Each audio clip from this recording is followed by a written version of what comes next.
HP 2 jutaan tapi chipsetnya UniSoC 12 nanometer, mempunyai baterai 6500 mAh, layar 120Hz dan juga sudah bersertifikasi IP65.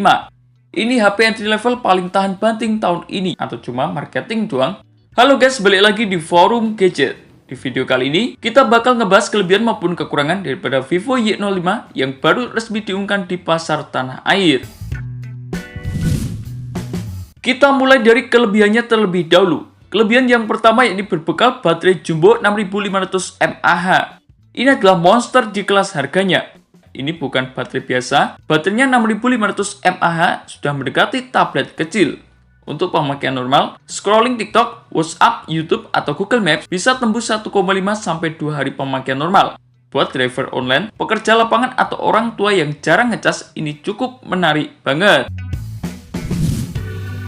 Lanjut untuk kelebihan yang kedua yakni berbekal layar 120Hz dengan tingkat kecerahan tembus 1200 nit. Di rentang harga 1,8 sampai 2 jutaan, refresh 120Hz itu sudah cukup bagus. Scrolling jauh lebih mulus, animasi lebih smooth banding dengan 60Hz, dan tingkat kecerahannya tembus 1200 nit itu cukup terang untuk kegiatan outdoor. Beralih untuk kelebihan yang ketiga yakni punya durabilitas menjadi nilai jual utama. Hadir dengan sertifikasi IP65 yang tahan debu dan juga percikan air, sertifikasi jatuh SGS 5 star dengan ketahanan tingkat militer. Ini jarang banget di kelas entry level. Artinya HP ini memang dibuat untuk awet walaupun bodinya plastik, tapi tujuannya jelas kuat. Lalu untuk kelebihan yang keempat yakni berbekal fitur tambahan yang cukup lengkap. Ini menarik di kelas harga entry level. Adanya fitur seperti fingerprint, face unlock, Ear Blaster, dual stereo speaker.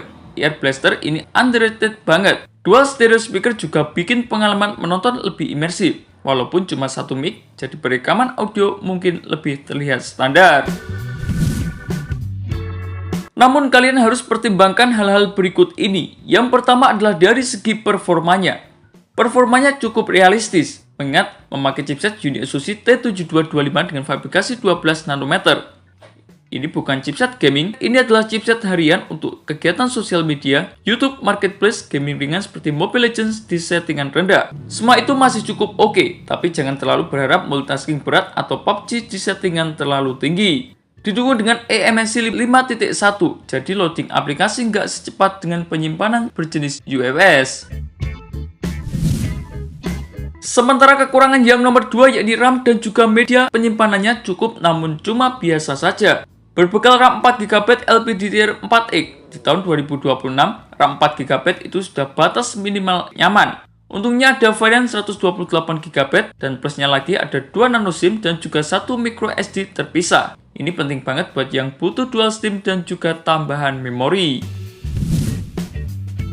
Lanjut untuk kekurangan yang nomor 3 yakni kameranya jangan berekspektasi terlalu tinggi.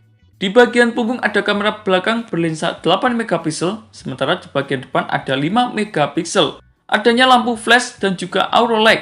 Siang hari cukup buat dokumentasi, low lag-nya standar banget. Ini HP bukan buat flexing kamera, ini HP buat kebutuhan dasar pemakaian. Sementara kekurangan yang nomor 4 yakni tidak adanya fitur NFC atau gyroscope. Ini mungkin jadi deal breaker. Tidak adanya fitur NFC di rentang harga 2 jutaan.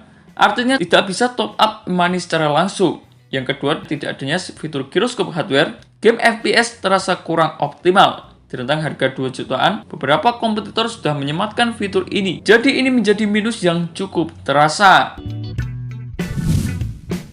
Sementara yang terakhir adalah soal harga dan juga kompetisi.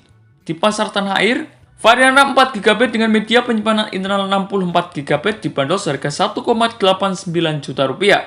Sementara varian RAM 4GB dengan media penyimpanan internal 128GB dibanderol seharga Rp2,09 juta.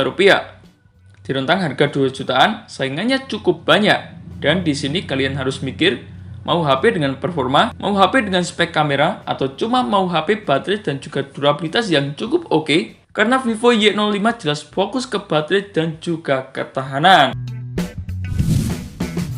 Dan itulah beberapa informasi mengenai kelebihan maupun kekurangan daripada Vivo Y05 yang berhasil tim forum gadget rangkum. Terima kasih telah menonton video ini. Jangan lupa like, komen, dan share agar channel ini bisa terus berkembang.